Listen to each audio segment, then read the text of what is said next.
Hey, thank you, Jason. Thank you, Crystal. My name is Matt Christensen. I'm the new Commissioner of the Bureau for Public Health and State Health Officer, and I'll provide an update here in a minute on my background and my view and charge for the group.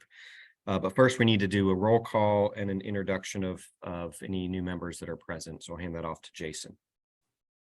Crystal, can you advance the slide, please?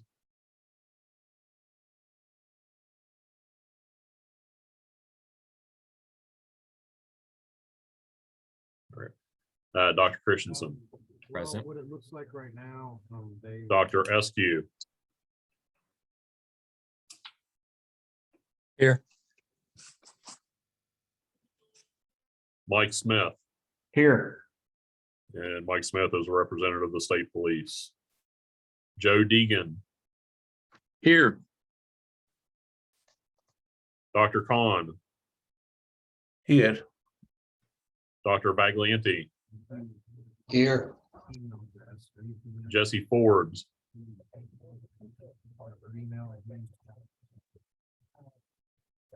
Looks like Jesse's not here yet. Next slide, please, Crystal. Dr. Barry. Here. Sean Hammers. You can speak to your position. Your position should give you some kind of what they call some electronics. Rusty. That means Present. Dr. Angelini. they're gonna log into our system. Dr. Antolini. Dr. Milton. Present. Joe Hatton. Present. Gonna have a number. JJ Burnaby. Once they see Present. all the medical information. And one last time, Dr. Antolini When you first did it, and Jesse Forbes. doctor for the doctor. Okay. Dr. Christensen, it does look like we have a quorum for today's meeting. Great. Thank you, Jason. The minutes for the previous meeting were distributed by email. Do we have any discussion of those minutes?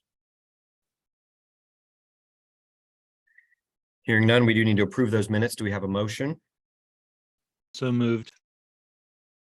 Motion Second. by Rusty and second by Joe Deegan. All those in favor say aye. Aye. Opposed say nay. The ayes have it. Motion, the motion is approved to approve the meeting minutes from the previous meeting. The advisory board accepted public comments from the previous meeting, which have been reviewed, which were sent out by email. And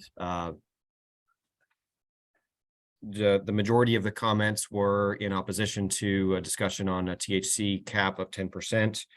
There were a few comments and most of those were around seem to be by individuals who are either on the higher percentage products or had family members that were on higher percentage products and reported to be receiving a benefit from those products and were concerned about that limitation and the personal impacts on them. There were a handful of comments around from medical providers and other individuals around the increase in the potency of the medical cannabis that is available and the potential for side effects, including hospitalizations and other issues, psychosis and others that were there. And I'll hand it over to Jason if he has any other follow-up or summary on those comments. No, sir, I don't have any further discussion from my end. Do any board members have comments regarding the comments or discussion regarding the comments? All right. Sounds like that's a no, Dr. Christensen. If it's okay with you, we'll move on to the office update. Sure. Pass it back or continue with you, Jason, on an update from the Office of Medical Cannabis. Thank you. Next slide, please, Crystal. Okay, a quick update on office activities. We've received almost 24,000 patient applications. We've approved 19,900 of those applications. Right now, we have 130 registered physicians. And we've had $36,587,000 in sales, including 5,334 pounds of medical cannabis. That would be flower and 694,000 individual items. Those would be items such as vape cartridges. As far as industry, at the moment, we have 9 operational growers, 44 operational dispensaries. We've added several just within the past 2 weeks, and 7 operational processors. We did complete the renewal cycle for dispensaries recently. We did not renew 19 of the existing permits. That action was taken based on lack of progress towards gaining operational status.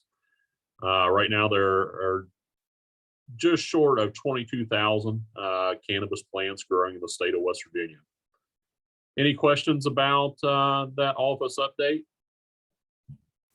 Yeah, I've just got a question pertaining to the 19 permits that weren't approved. What happens now to those permits? Is there I guess you open up the bidding process for new businesses to come in, or just what happens to those? I'm just curious. So Rusty, we're still evaluating that internally. My advice to OMC and BPH would be to hang on to those permits and see how the economic factors shake out with industry in the state. It's always been an ongoing question about how many dispensaries and other medical cannabis businesses the state can support economically.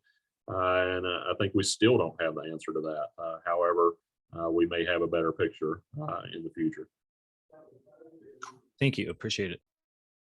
I can add anytime you have a regulated business selling limited access or regulated products, the last thing you want is for one of those businesses to fail, because it certainly creates many potential complications on the regulatory end if that were to happen.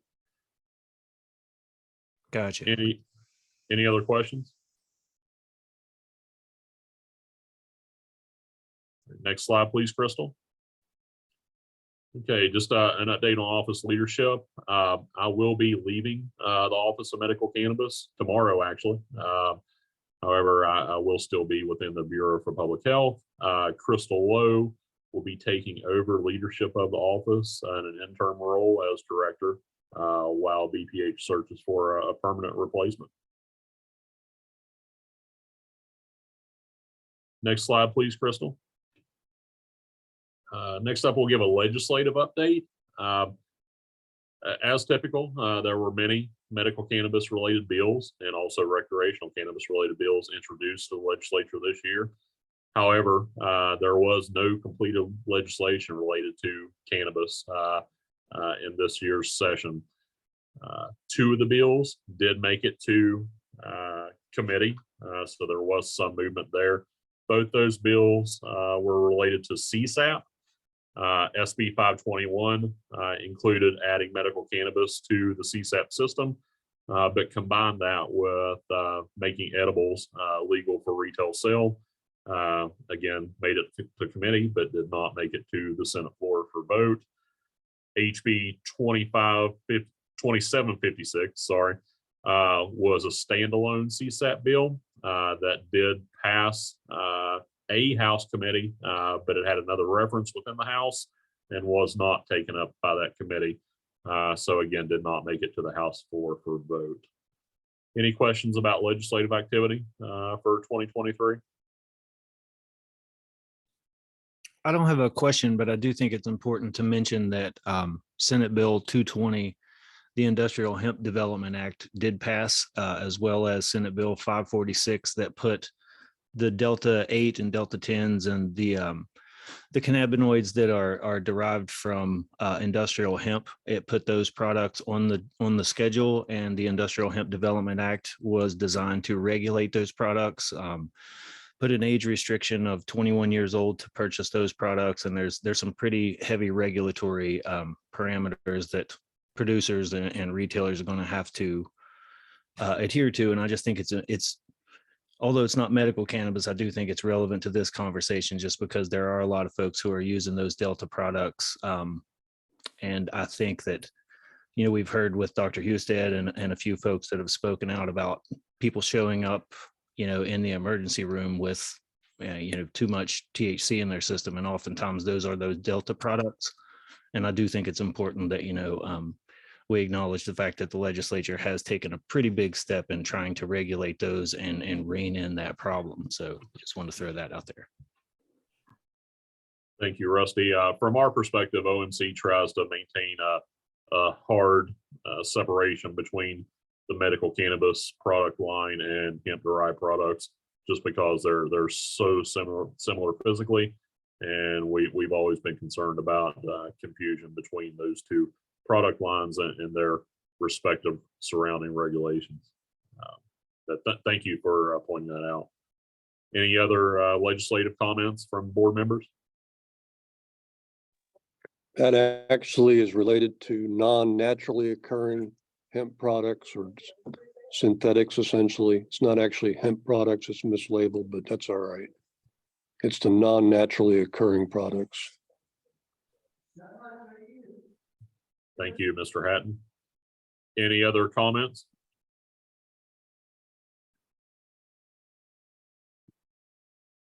All right, next slide, please, Crystal.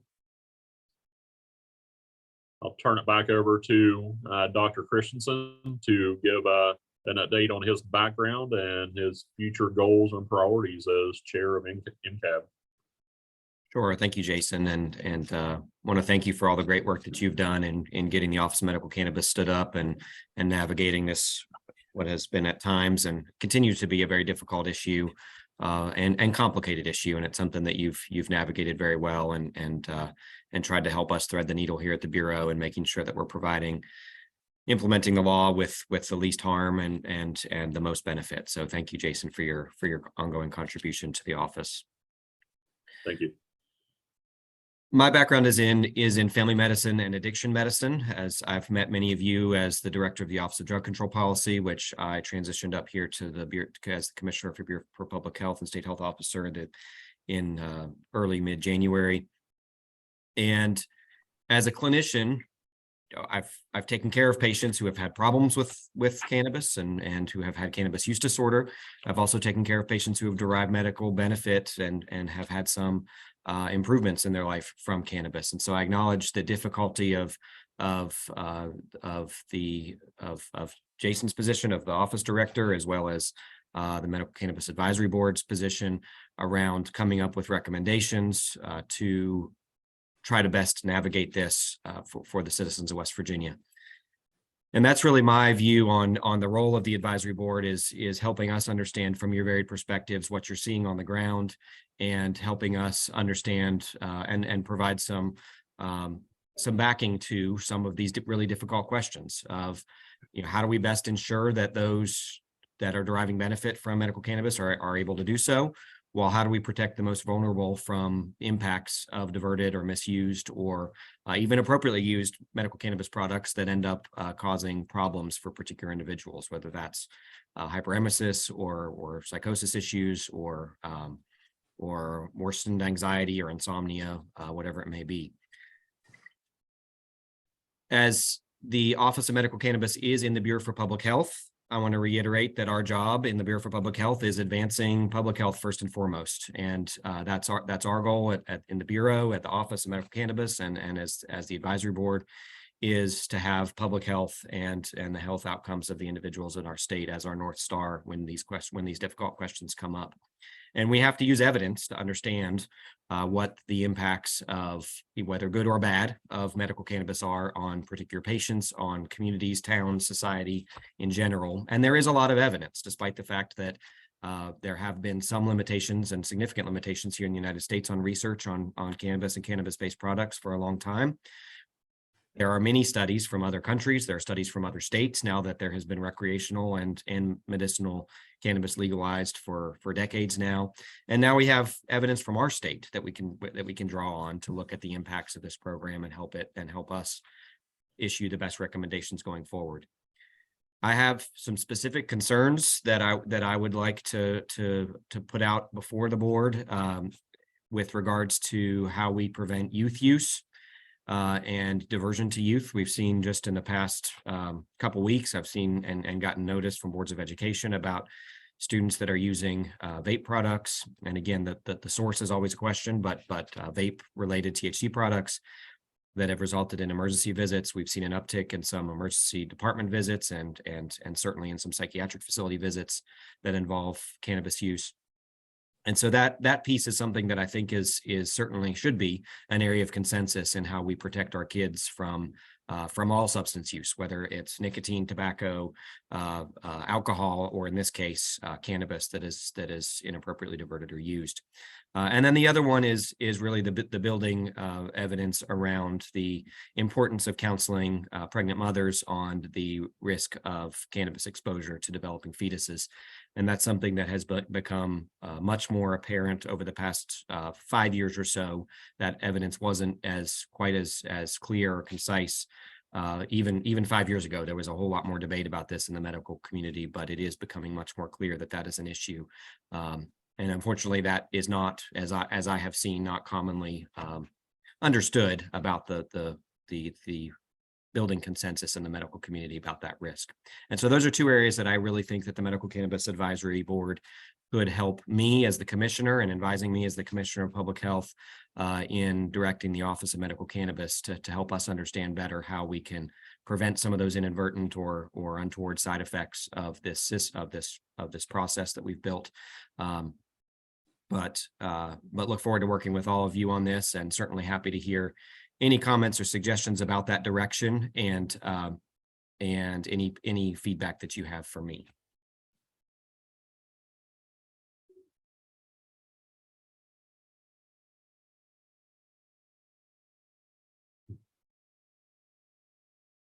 Dr. Christensen, would you like to formally route your priorities perhaps to one of the existing work groups, either health and medical or policy and program, for further evaluation?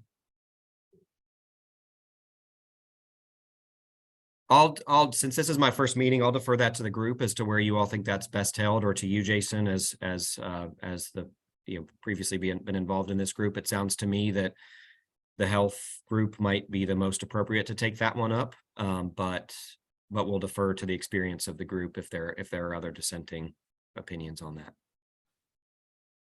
Dr. Berry, as chair of that work group, do you have any comments? I think that would be appropriate to go, both of those issues to go to the health group. Okay. All right, so we'll mark that down as an action item.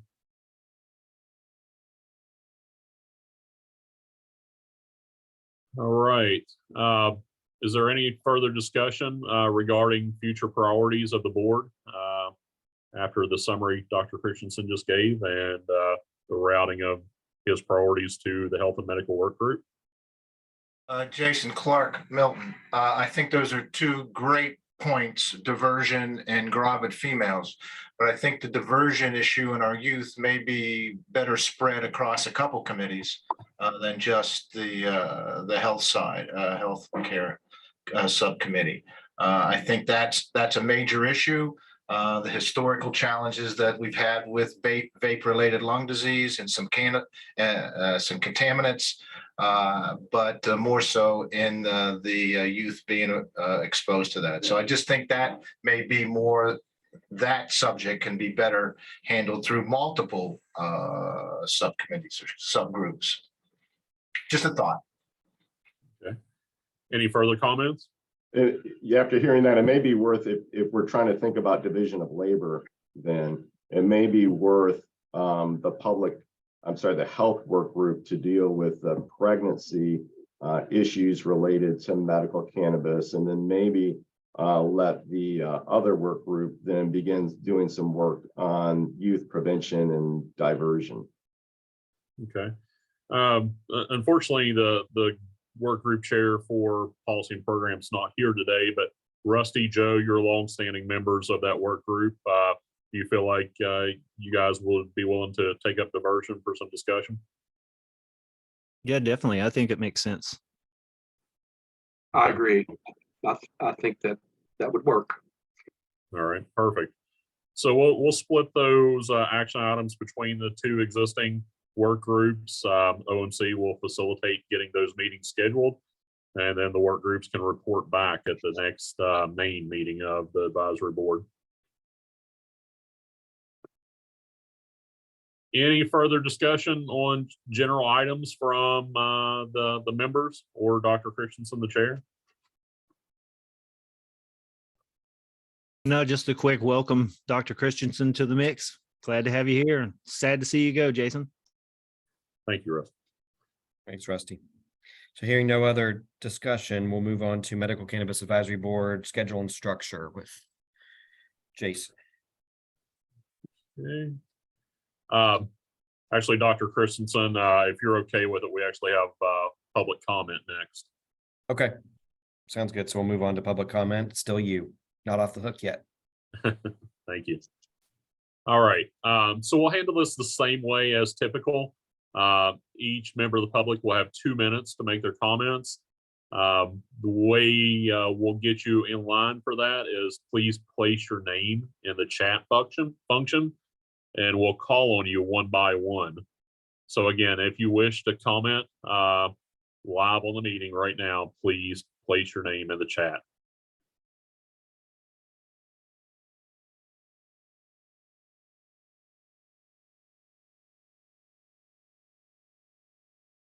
Okay, first up, we have Kevin Waugh. Go ahead, Kevin. Hey, good afternoon, and thank everybody. I just want to welcome Dr. Christensen to the board, and I just want to say thanks on behalf of the industry to Jason Frame for your leadership and helping create this wonderful program, and we hope we can keep it going. So thank you and good luck to your next adventure. Thanks, Kevin. Any other public commenters? If so, please put your name in the chat box.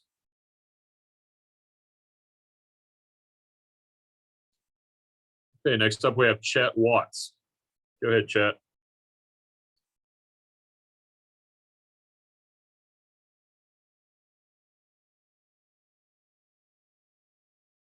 There we go.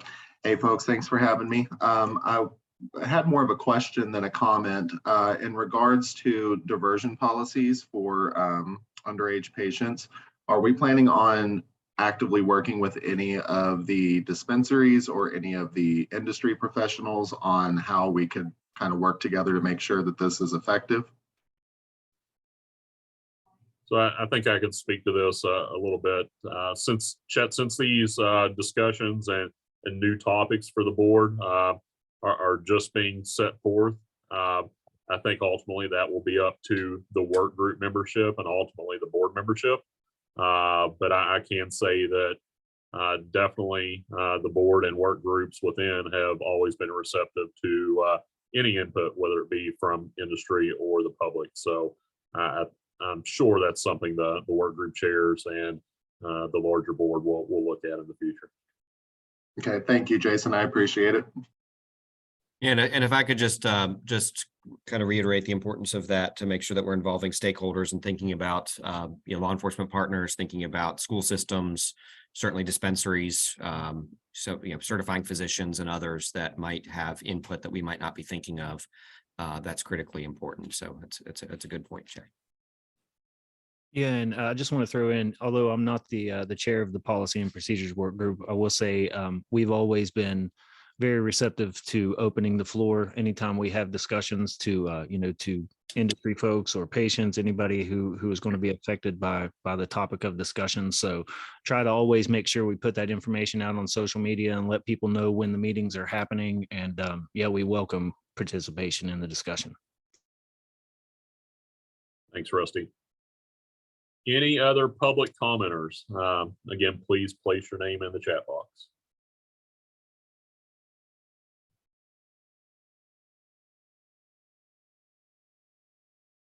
All right. It looks like that's it. Crystal, next slide, please.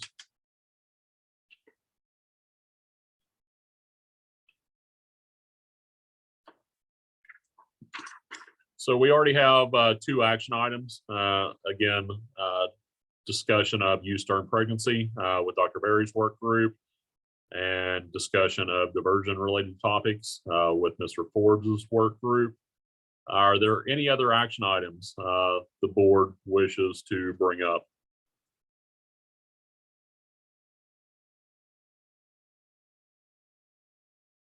All right, hearing none. The next thing we need to do is set a date and forum for the next meeting. If we stick with our usual Thursday at noon structure, we could either do June 15th or June 22nd. Do any of those dates not work for any members? June 22 would work better for me, Jason. I could make 15th work if necessary, but the 22nd would be better if that's acceptable to everybody. Can anyone not do the 22nd?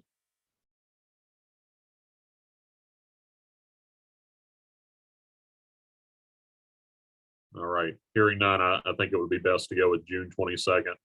Again, noon to 1.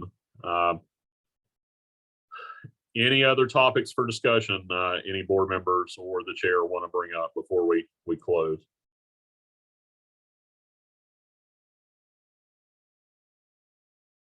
All right, Dr. Christensen, I'll turn it back to you for adjournment of the meeting. Sure. Thank you, Jason, and thanks for everyone for their participation. Just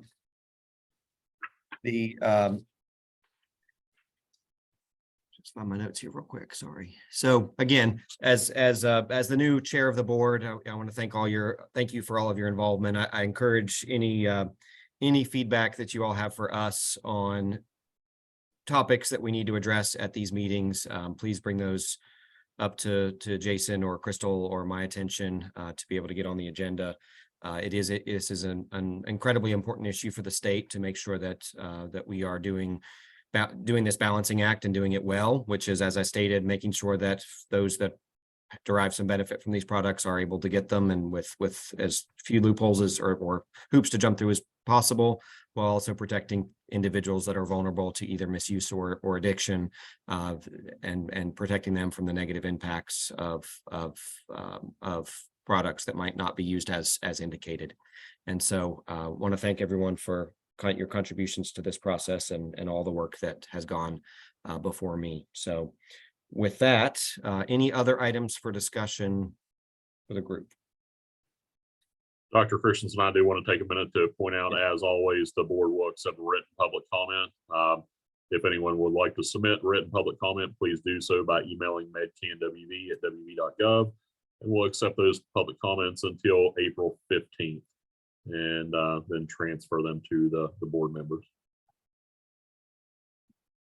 Yeah, and I just want to say again, before we get off here, thanks to Jason.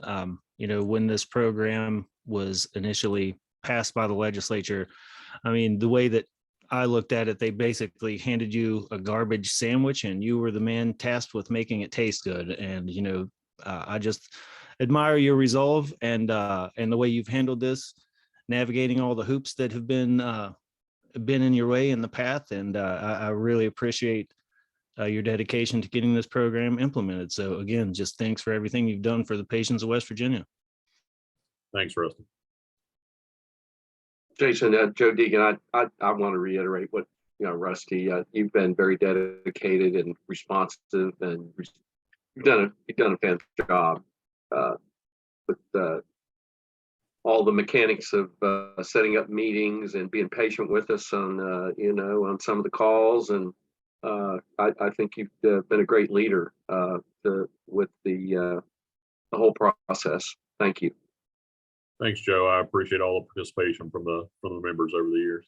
I'll echo that too, Jason. You've been a consummate professional through what Rusty said in a very colorful way, that this has been you were given something that is really difficult, and you were able to manage this in a way that I thought was very well balanced and gracious to different sides of the way different people fell in different positions. And it was very impressive. So thank you and best wishes. Thanks, Dr. Berry. And I echo the same thing, Jason. And I think you have done an outstanding job. And I hope you I think you trained well your predecessors as well. And I hope it will continue the way it has been in the past. Thank you. Dr. Khan.